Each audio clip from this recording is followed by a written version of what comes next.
All right, so now we're going to go into what the second derivative test can tell us about whether or not we have a maximum or a minimum or inconclusive is the third option. All right, so first of all, a little background information. Certainly the function has to be able to be, you have to be able to take a derivative from it twice over whatever your interval is. Couple definitions. We have if f is continuous at a and f changes concavity at a, then we have a point of inflection at a. So concave means that essentially your graph is opening down is concave down and it's opening up is concave up. So the theorem that we have at 410, if our second derivative is greater than 0 for all values in some interval, then f is concave up. And if the second derivative is less than 0 for all values of x in that interval, then it's concave down. So our second derivative test, so first of all, we're going to take two derivatives of whatever our function is and determine whether or not we have a minimum at a given value. So what we do is we take the second derivative, set it equal to 0, and see where we have, because again, if the function has a second derivative equal to 0, then it's neither greater than 0 or less than 0. So we can find out what happens above and below it, essentially. So we find that value and we test it. So here, let's do an example. Let me scroll down a little bit and maybe leave my theorem up. Okay, that should be good enough. All right, so if we, say have just a polynomial. Stop.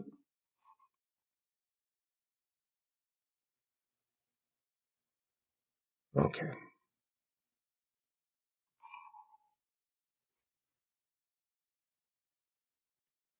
Let's say, let's make it f of x, not y.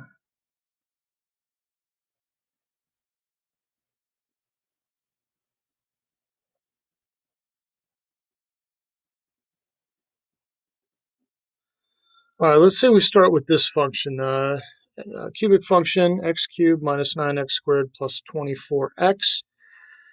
This is something that we can factor if we needed to. We can factor out an x and turn it into x times a quadratic.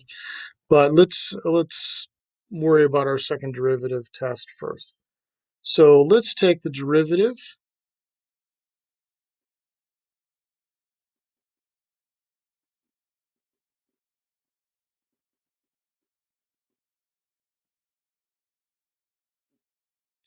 All right, so again, simply using our power rule there, we can take the derivative fairly easily. So let's determine where our critical values are first. So let's set this derivative equal to 0 and see what we see. So all right, so I can factor out a 3 and just divide everything by 3 without hurting anything. And now I'm in a situation where I can factor this pretty easily. We're looking at x minus 4, x minus 2. So here we have x equaling 2 or 4. Okay. We can determine what we have here using our second derivative test. So let's find the second derivative.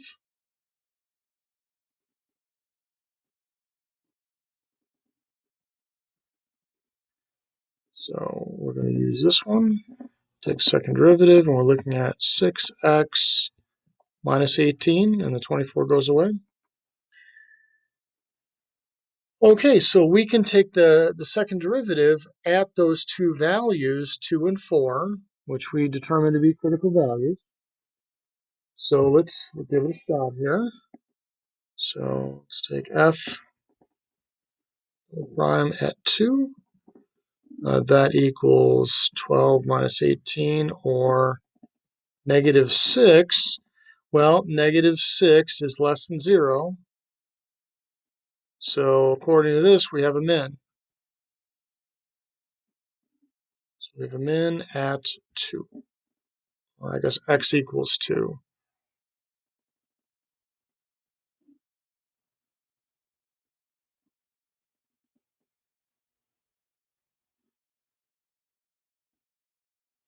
And let's try f double prime at 4. So that's 24 minus 18, which is 6, which is greater than 0.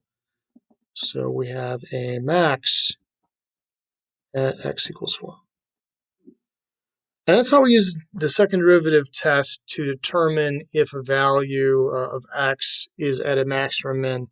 Now, typically, we're supposed to find out what that min and max are. So let's do a little bit more on this problem.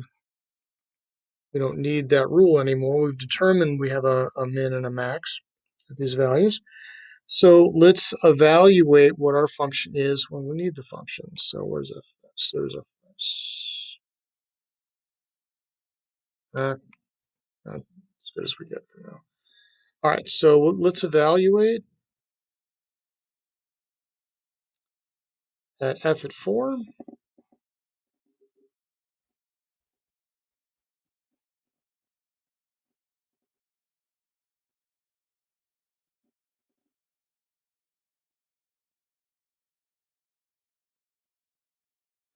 So that's what we have there. What did we get here? 64. 9 and 16 is 144. And then this is 96. And 50, so looks 160, not 150. So that looks like it's 16. So we have a minimum at the point 4, and our y value is 16. So let's take care of the 2 then.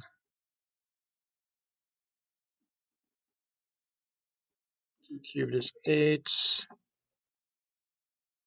squared is 4. This one will be a little bit easier mathematically, computationally anyway.